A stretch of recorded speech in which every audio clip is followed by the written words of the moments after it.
Hello and welcome to Bud's RPG Review, where I give my thoughts on role-playing games, card games and board games.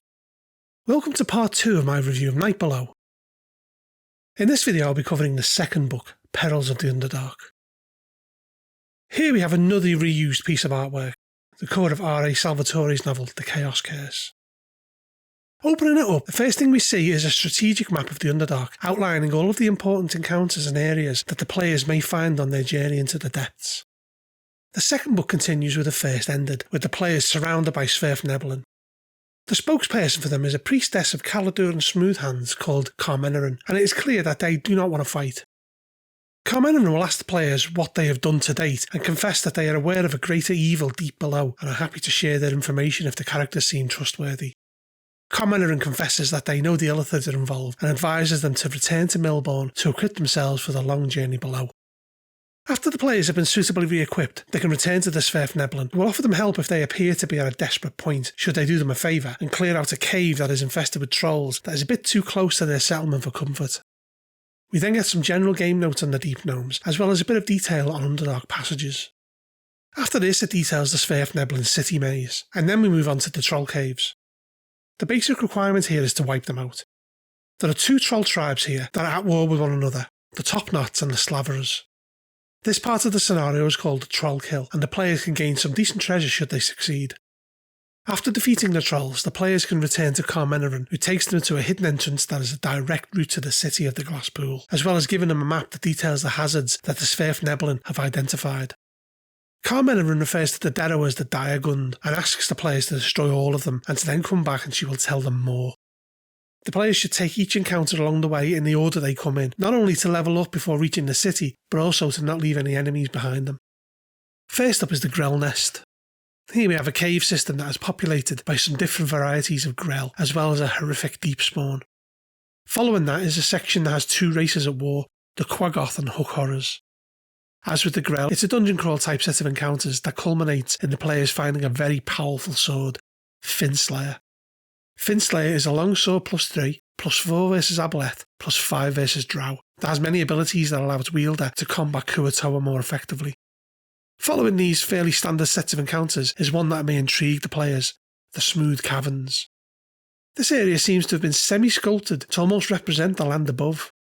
It's populated by some Ropers and Zorn, and has an antipathy spell that prevents gnomes from entering. Here the players find an unusual magic item, a Lifestone, held in the hand of an 8-foot-tall statue of a tall, slender elf-like figure that is unknown to the characters and seems unlikely to be Drow. At some point shortly after finishing these caves, one of the players should have a surprise encounter when a Rockseer elf steps out of a wall ahead of the party, looks at them curiously and melts back into the stone. Following this is the Caves of the Slime Lord. This is a long-abandoned temple to the demon lord Jubilex that, as you would expect, contains all manner of oozes, slimes and puddings, as well as an evil wizard, Crannan, that is trapped here after escaping the Illithid guards on his way to the city of the Glass Pool. He is desperate to get out and only needs a teleport scroll to be able to do so. They also encounter a Rakshasa Rook who also wants to just get out of there. After this set of encounters, it's probably a good point for the players to return to the surface world to train, get supplies, make scrolls and the like, before they take on the next step of the adventure. When they return to the Underdark, the next encounter they have is a particularly difficult one.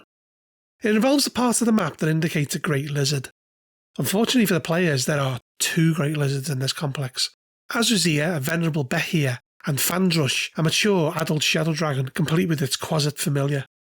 Luckily for the players, Azuzir hates the dragon and may assist the players should the opportunity present itself. Also, the dragon's treasure hoard is something the players will find great use for. Following the lizard caverns, the players walk the tunnels for about a mile when suddenly arms reach out from the walls, dragging any elf and the PC bearing the Lifestone into the rock. At this point, these players are lost to the party, who have the option of waiting around or returning to the Sverfnebelin. For the players grabbed, their world is about to become much larger. These players are pulled into exquisitely carved chambers that are populated by the enigmatic Rockseer elves. A young Rockseer, Daraphaean, bombards any elf there with questions about elven society and asks to see the Lifestone. She will ask to take the Lifestone and then peppers them with questions about the when, where and how it was found. They are then ushered to see the Rockseer elder, Aljaira, a powerful wizard who is the chieftain of the clan. He berates Daraphaean for bringing strangers into their halls and then proceeds to quiz them on what they have done so far. Aljaira, sensing the Lifestone, breaks off the interrogation and asks to see the item. He then takes it, proclaiming that they will be keeping it as they have lost the secrets to their creation, and the players are then taken to another room where they are fed and watered under guard while the Rockseers perform divinations on the Lifestone. After a while, they return to Aljaira and inform that the good news is that they haven't visited some lingering curse upon the Rockseers by bringing the Lifestone into their halls. Aljaira and Daraphaean have a quiet discussion, and then the chieftain asks the characters to come to him. He conjures the shimmering image of a sapphire dragon statuette of stunning beauty and holds it out to the player who has the Lifestone to touch. The players then faint. When they awaken, they are at the grab point and have a powerful geese spell upon them, preventing them from talking about their time with the Rockseers. Whoever had the Lifestone finds it gone, but a very valuable sapphire has taken its place. The player who has it will be compelled to keep it a secret, and when looking into the gem, the image of the dragon statuette can be seen. Following this rather strange encounter is the continuing journey toward the city of the glass pool. Along the way, the players could fight a purple worm and a group of fairly powerful slavers that they can gain some good information from if they capture or otherwise disable them. On the city margins, the players come across a watch post occupied by some Derro and Illithids, and also find the lair of the Derro renegades. It is possible here to cut a deal with the Derro savants of the renegades who can, under the right circumstances, assist them with information and a map of the server to Derro's lair. They can give the players information on the city of the glass pool, and as the players bring back the dead bodies of the servitors, even draw them a rough map. The players need to face off the nest of Derro savants and free the slaves there. Amongst their treasure, the players can find the exquisite dragon statuette that Aljaira showed the captive, and at this point the player recalls everything that happened with the Rockseers and feels an overwhelming urge to take it back to them. However, they still can't talk about the Rockseers. If the players follow the player who feels the urge to return the statuette, the Rockseers are delighted and meet up with the party. They gift the players with a huge monetary award of gems and offer to train any PC wizards in the use of the magical flux points that are scattered around the Underdark. These allow the PC to teleport without error themselves and up to 10 other creatures, an incredibly handy ability that mitigates the difficulty of traversing the Underdark, as one of the flux points is in the Garlstone mines near the surface. An elf PC will be gifted a very potent magical item called the Robe of the Rockseers. They can then prepare for the final assault of Book 2, the city of the glass pool itself. We have some notes on how to deal with the assault on the city. The players must accrue 100 social collapse points, or as they are otherwise referred to, SCPs. These are described in detail on one of the DM reference cards. This is accomplished through a guerrilla warfare tactical approach to raiding the city, accomplishing a relevant goal, and then retreating. The main three goals are to destroy the Priest King, the Dukes, and the statue of the Kuo-toa's foul goddess, Blibdulpul. Intermediary totals of 50, 60, 70, 80, and 90 also weaken enemy by causing the Illithids in the city to retreat back to the Sunless Sea.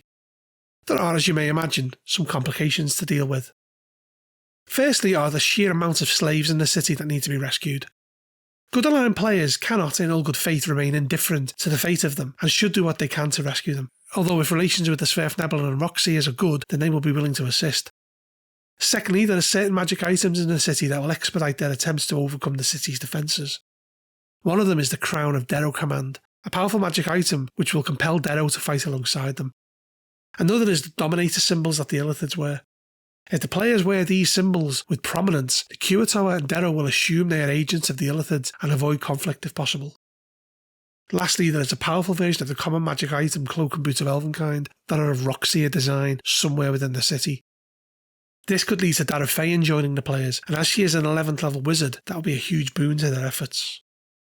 Thirdly is the issue of reinforcements. After the players lead their final assault, no reinforcements will arrive, but after following continued raids, Illithids will start to arrive as well as more Kuo-toa that will add to the amount of dukes that the players must kill in order to cause their society to collapse.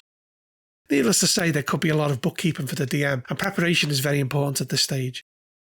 The city is presented to us in the Grand Cavern, and the players reach a ledge that is about 40 feet above it, giving them a fairly strategic view. There are Illithid guard posts and a set of great bronze gates that are normally left slightly open.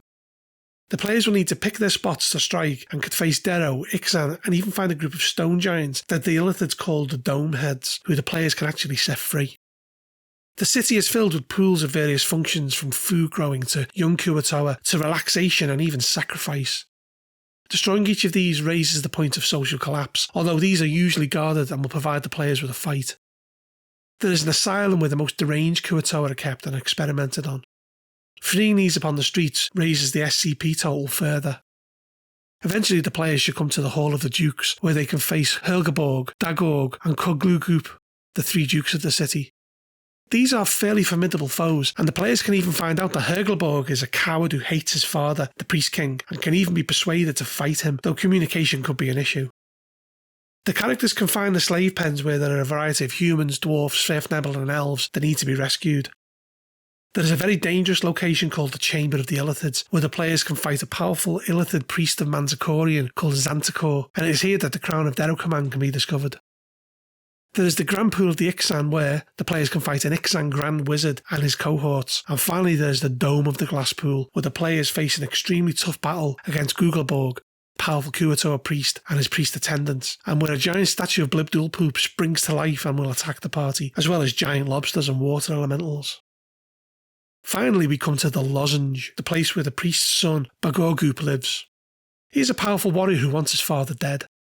The players can get a hold of an unusual magical item called the Net Wand in this section, and they should if they survive long enough to face Bubgokgorg, the priest king city of the Glass Pool.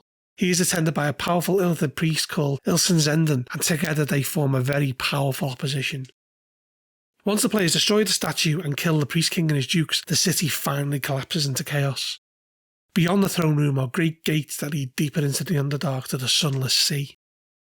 The players will have struck their enemies a serious blow, but harder battles await them, and thus ends Book 2. Okay, that concludes Part 2 of Night Below. Part 3 in this series will be a breakdown of the 3rd book in the campaign, The Sunless Sea.